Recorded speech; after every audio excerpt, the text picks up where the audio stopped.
Welcome to the complete guide on how to become a freelance writer on Upwork in 2021.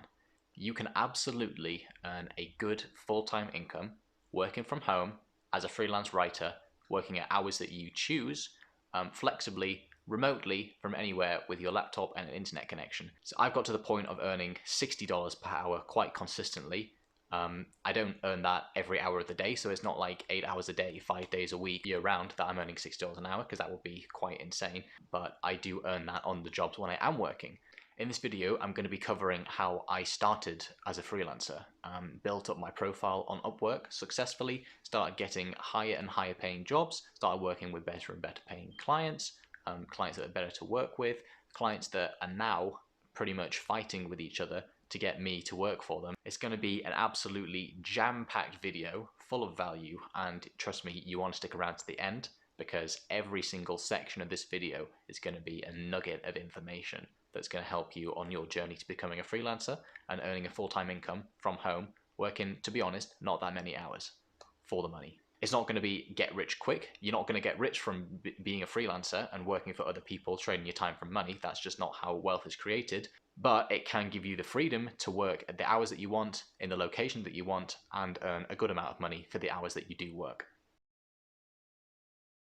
Why would you even want to be a freelancer rather than an employee? Because as an employee, you get a consistent paycheck. You know that's coming in each month. You don't have to go out and find the work yourself. The employer is just going to give you the work. So on top of all the other benefits that you might get as being an employee, like healthcare, etc., why would you want to be a freelancer? Well, there's no minimum time commitment, so if you're not too keen about just quitting your full-time job to dive into freelancing, and you're a bit not really sure if it's for you or not sure if you're going to be able to make it work, then you can just do it on the side and work a very small amount, get a few clients, do a bit of work, get some money in, and then you can just ease your way into it rather than just quitting. You don't need formal education. So I started this video by saying that I'm a freelance writer, but before that, I had absolutely no formal experience of writing.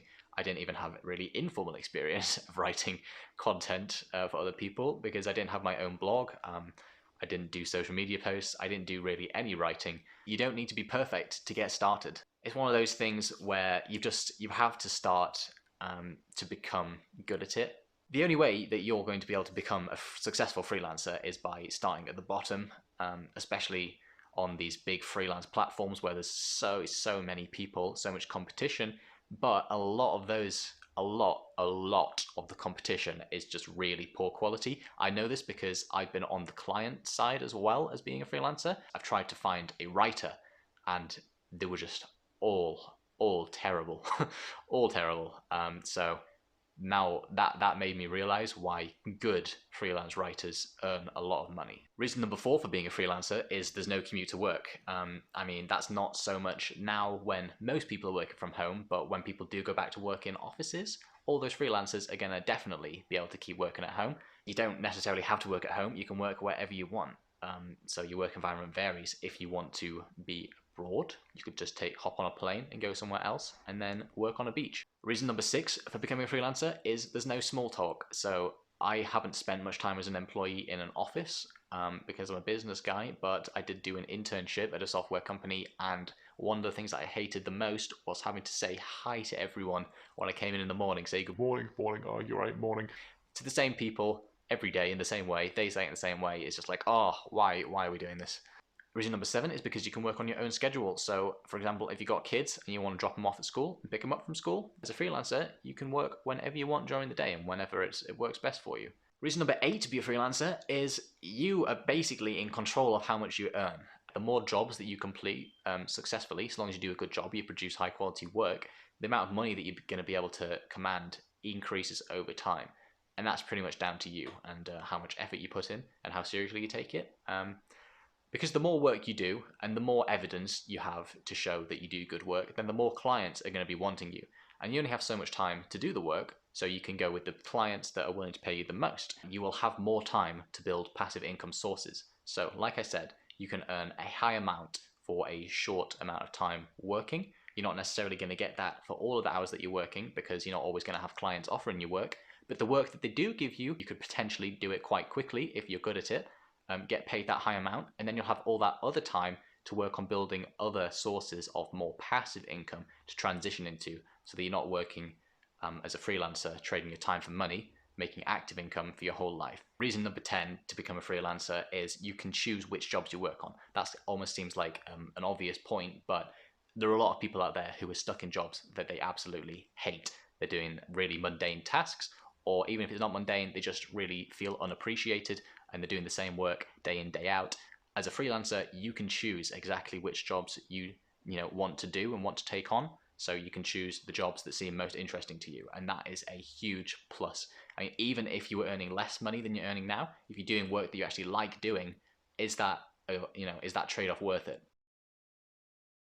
For reasons why you shouldn't become a freelancer, I only have one, and that's that you're not necessarily going to earn a lot of money straight away because, well, I'm going to be talking about the platform Upwork. And when you first start on Upwork, you're not going to have any history on your account, so people aren't going to know if you're any good or not. So it's going to take a few weeks at least, or even a few months to get enough jobs completed, and then reviews, 5-star reviews in, where you get to the point of good clients asking you to do work for them. I would not recommend quitting your job if you have a lot of financial obligations like a mortgage to pay and kids. If you are used to a steady paycheck now, I wouldn't just drop that, because it's going to take you a few months. A number of months is unknown to get this really off the ground. So how much can you earn? How much can you charge as a freelancer? You want to be charging an amount that reflects the amount of value that you deliver to the client. So for example, if it's a big blog website and they're looking for freelance writers to outsource some of their writing tasks to, they're going to get a certain amount of traffic to that article that you create for them, and then they're going to make money from that because they might have affiliate links within the article, or they might have ads on the side. So what you produce for them, they're going to make money from it. And if the amount of money that they're going to make from it is more than they pay you, then it's a win-win. That's what it's all about. Is the client going to make a return on investment on it? So if you've got a client who's they don't have their own business, they're just an individual and they want something done, chances are they're going to want it done for as cheap as possible. Maybe it's even for a business that they've just started themselves and they don't know if their business is going to work, so they don't want to put too much into it, and they also don't know what they're going to get out from it. So they're going to be reluctant to spend a lot of money, and they're not going to have a very big budget. But if you target clients who have a larger business or are an employee in a larger business and they have a budget to work with, you also don't want to be charging based on how many hours you work. So I prefer fixed price jobs as opposed to jobs that are paid hourly. And the reason is you can charge what you think the value is that you're delivering to the client, and it's not dependent on how much time you need to spend to get the work done. The point I'm trying to make is you need to detach your concept of linking the amount of hours that you've worked for the amount of money that you're going to charge. You want to be charging for what the job is rather than how long it's going to take you. The amount that a client is paying you is all relative depending on where they live in the world. I'm in the UK, and if I wanted to hire someone who's cheap, cheap to me is like $5 an hour, because the national average in the UK of earnings is, I think, about $15 an hour.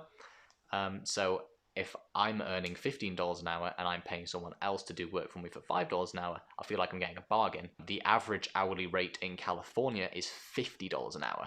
That's because the cost of living there is so much higher, and therefore the salaries over there and just everything is higher to match. But if a client in California is hiring me, a writer in the UK, and they're paying me, say, $40 an hour, they're feeling like they're getting a bit of a discount, a bit of a bargain, and I'm getting $40, which is way above the $15 average hourly rate of the UK, where the cost of living is a lot lower than the cost of living in California. So basically, you want to be targeting clients who live in areas where the cost of living is a lot higher and where the average salaries are a lot higher, because those clients are going to be willing to pay you the most. And by the way, California is where I have the most of my highest paying clients. Should you work for free just to get the ball rolling at the start? Definitely no. No. Do not work for free. One, it'll demoralize you. Like if you put in all this work and then you don't get paid anything for it, it's like, well, what's the point? Yes, you might get a review, but that just leads me on to number two, where you're setting the wrong expectations for your clients. So if you work with a client, you want to be building a long-term relationship with them where they're going to pay you a good amount for your services. And if you set the expectation that they can pay you nothing or very little for your work, then you've completely messed up, and that client is going to be no good for you in the long term. And the third reason is if a client is asking you to work for free in the beginning, that's a massive red flag, in that they don't have a big budget and they don't value the work that you're going to give them. So it's just a complete non-starter. If a client wants you to work for free, don't do it and move on. Which website should you use to find freelancing jobs on and find freelancing clients on? To be honest, am going to be a bit biased because I've built my freelancing career on the website called Upwork. Another big one is freelancer.com. I would not recommend that. I have tried on there, but I found that there aren't that many good clients or good jobs on there. I don't know why. I don't know what the difference is really, if there's a different sort of expectation on Freelancer, but Upwork is what I've had the most success with. And the third biggest freelance site is Fiverr.com. I'll leave a link down below in the description if you want to have a look at what Fiverr is all about. But that seems to be more for sort of graphic design, video editing, more creative visuals. I found that Fiverr's more for the visuals, whereas Upwork you can get a lot more writing work. Some people recommend that you don't use these gigantic freelancer marketplaces like Upwork and freelancer.com, but I disagree. I say that yes, there is a sea of freelancers on these platforms already who you're gonna have to compete with, but there's also a sea of clients, so there's a lot of clients for you to target. How do you find good clients on Upwork? How do you find good jobs that are worth applying to? I'm just going to tell you straight up, this is what I do. So you want to go to the search bar and type in your skills. You can just type in one, like blog writer, for example. You just type in blog writer, and then you want to go into the filters. You want payment verified. That basically means that the client has already put a credit card on their account, and it's Upwork have verified that it's a real one and that they are going to be able to pay you. It's just you won't be able to start a job with them if they didn't have a valid payment method already, but it just saves you having to go through that hassle and explaining to them that they have to do that. You want fixed price jobs only because of the reason I said before about how you want to detach the amount that you're charging from the hours that you're working. They tell me what they want me to produce.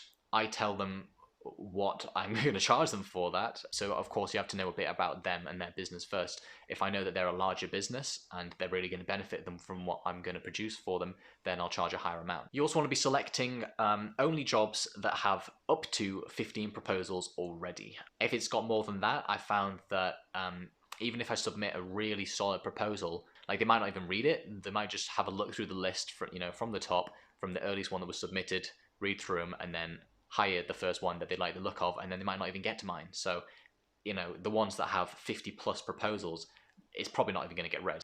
You want to look at jobs with any experience level, because when people are making the jobs, they don't really know what they want. Like they might say they want a beginner, but then they might be expecting someone with really good skills, or they might say they want someone who's an expert. You might not think that you're an expert, but the skills that you have and the work that you can produce might feel like expert quality to the client. So it's all relative in their opinion of what these words mean. So just say any. You only want to be looking at jobs with a minimum $100 budget, and the reason is that every job has sort of a setup time. You got to take time to talk to the client and understand the requirements of the job, and also you need to take time to write a good proposal. So each proposal you're writing is going to take like 15-20 minutes to write a good one. So you need to sort of recoup that time that you've spent doing proposals from the jobs that you do get. So I won't accept any job that pays less than $100, but don't set the limit higher than that, because a lot of clients, they'll put $100 as the budget just as a placeholder when they don't know how much they want to pay. You want any client history. So this is referring to, are you going to allow clients to show up in the results who haven't hired anyone before? And these clients are a risk if they haven't got any reviews from freelancers rating them. But again, everyone starts somewhere. You guys won't have any reviews when you're first starting, and you're going to be, producing really high quality work. But the clients don't know that. You definitely don't want to be applying to jobs by clients who have bad reviews. But if they have no reviews, it's worth the risk.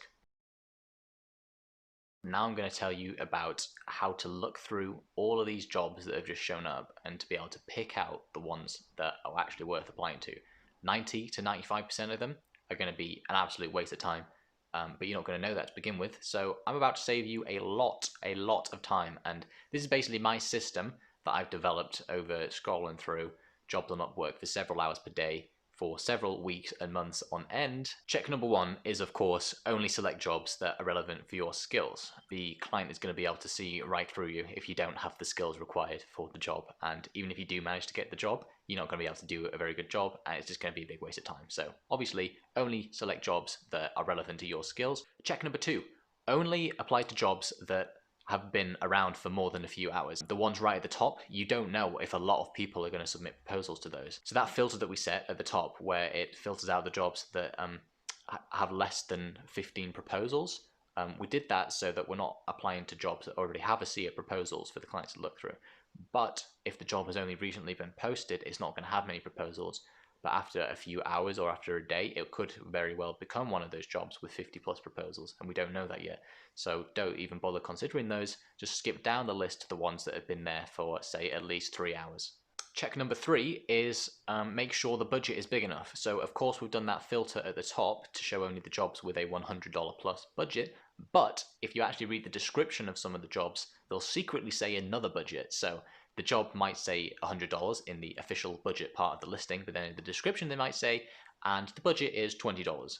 Check number four is scroll down the listing a little bit and see if someone's been hired yet, because if a job is more than a couple of days old, chances are the client has already hired someone who submitted a proposal. You can check this by looking at the hired part of the listing. If they have got someone hired though, and it says at the top of the listing that they're looking for multiple freelancers, by all means still submit a proposal, because you might get hired as well and they might just want to try a bunch of different people to see who's the best. But if they're only looking to hire one freelancer and they've already hired someone, then you're probably just wasting your time. Check number five is make sure that they've got some good reviews, or if they've got no reviews, like I said, that's okay, but ideally you want them to have good reviews. Check number six is look through the description, actually read it, and make sure that there aren't any requirements that the client has that are going to disqualify you. So the amount of times I've looked through, I've looked at a job listing and everything looks perfect, like the title's relevant, it's got a good budget, the budget that they say is actually the budget, the client's got a good history of reviews and they pay good amounts, and then I've read all of what they want, like I've thought of ideas of what to put in the proposal, then I get to the bottom of the description and they say must speak Japanese or something like that. At this point you want to scan through the description and look for any requirements that might disqualify you. Some people say it must have 5+ years experience. If you know a bit about what the job is about, chances are you're going to be able to do it. Check number seven is scan through the description and make sure that they haven't got any unreasonable massive time commitments, because some of the jobs say this project is going to take 6 months and you have to do it for 6 months and we'll only pay you at the end, or something like that. You don't want those because the client could be a right pain in the butt to work with. So I usually only take jobs that are relatively small to begin with, and then I'll only commit to a lot larger projects with a client after I've already worked with them once on a smaller project. Check number 8 is that you want the job to have no strict working hours, where you have to be available. Some companies, they like you to be available at their working hours, so if they're working in a different time zone to you, they might want you to be awake in the middle of the night to sort of answer their questions and get updates on it, or for you to ask them questions. So I only do jobs where there aren't like defined working hours and I can just do it as and when. Check number 9 is that you want to have definite milestones that are within your control. So sometimes a job listing might be write us a blog post, and then when it gets on the first page of Google for this search term, or they might even not give a search term, they might just say when it gets on the first page of Google, whatever that means, then we'll pay you. That's obviously not going to work. You get paid when you deliver the work to them and not on some kind of performance metric that's out of your control. Check number 10 is that the job description will ideally have very detailed, definite, absolute, measurable requirements for what you need to do. A bad job listing might say to write some YouTube scripts, for example. How long do the scripts need to be? What do they need to be about? how many scripts. So they might have a budget that seems okay if you were just doing one script or maybe two scripts, but if they just say write us some scripts, they might be expecting 50 or 100. I'm not joking. People might be expecting you to write a full YouTube video script like 100 times over for 100 different videos for $100. That is quite common to see. So make sure that the description of the job tells you exactly what you're going to need to do. With that said, some clients who are actually really good, they won't necessarily know what they need or what they want at that point. So if the client at this point has passed all the other checks, like it's got, they're willing to pay high money, they've got a history of paying good money to freelancers, and those freelancers have given the client good reviews in the past, and everything else checks out to this point. If the description is a little bit vague, then it's probably still worth submitting a proposal. And then you can talk to the client through the messaging. You're probably thinking, how long is this going to take, to look through all these jobs and then find one who's actually worth applying to? Well, I'll just give you the blunt, honest truth. You can spend between 15-20 minutes before you find a good client, going through those checks, or it can be an hour or even 2 hours sometimes. I got to the point of where I just wrote up this checklist and gave it to virtual assistants, and then they looked through to the jobs for me for a few hours a day. And then they sent me back a list, with the links in, and then I would submit the proposals. But at first, of course, to develop this checklist, I was doing it myself, and I was spending about 2 hours a day doing it, and I would submit about 4 proposals in that time. How do you write a good proposal? How are you going to actually get hired for this job that you've just spent ages and ages going through those job listings to find? It's a good job. Now you want to submit a proposal. What do you need to write to get hired? The key thing that most freelancers don't seem to understand, and I know this having been a client myself and received a lot of proposals, is that the proposal is all about what the freelancer can do for the client. It's not about the freelancer explaining why they're amazing. You don't want to be talking about your qualifications, where you went to school, your hobbies, anything like that. No. It's all about what are you going to do for the client. Before we look at what a good proposal is in detail, let's look at what a bad proposal is. A bad proposal is copied and pasted. I have tried the copy and paste strategy, where you just do the volume strategy. You get your list of jobs and then you just hammer out those proposals, tweaking a couple words here and there maybe, to make it a bit more relevant to the job description. But the problem is the clients can see right through this. I submitted 50 proposals as a sort of test using this copy and paste strategy, and I got absolutely 0 responses, not even 0 hires. None of them even replied to me. At this point, I can now submit a proposal, and then it's pretty much 50-50 if I'm going to get hired for the job. First of all, be professional. You want to use sort of a standard intro and outro, like hi and then their name. I hope you're having a great day so far, something like that. And just short and sweet. So like, hi name, I hope you're having a great day so far, and then just get straight into the next bit. And then the outro, just say something like, I look forward to hearing from you soon, or I look forward to working from you, kind regards, then your name. Another key part of professionalism is making sure that there are no spelling mistakes or grammar mistakes. Of course you want to give it a quick read through after you've written the whole thing, but also I would recommend the Grammarly Chrome extension. That spots grammatical errors and spelling mistakes, more advanced than just like the usual one that's built into your computer. So I highly recommend getting Grammarly. Link is down below in the description. It is an affiliate link, so it'll help out the channel if you do sign up to it using that link. Next, of course, you want to rewrite the job description to explain to them, show them that you understand what they're wanting. You want to use the language that they're using. That will make it feel like you understand what they're talking about. Next, you want to outline your solution. So clients want to know the specifics of what you're going to do for them. It takes the most brain power and it takes the most time, but you got to do it because this is the thing that most people aren't going to do. And the reason they don't do it is because you can't just spam out proposals doing this. You got to really think about it.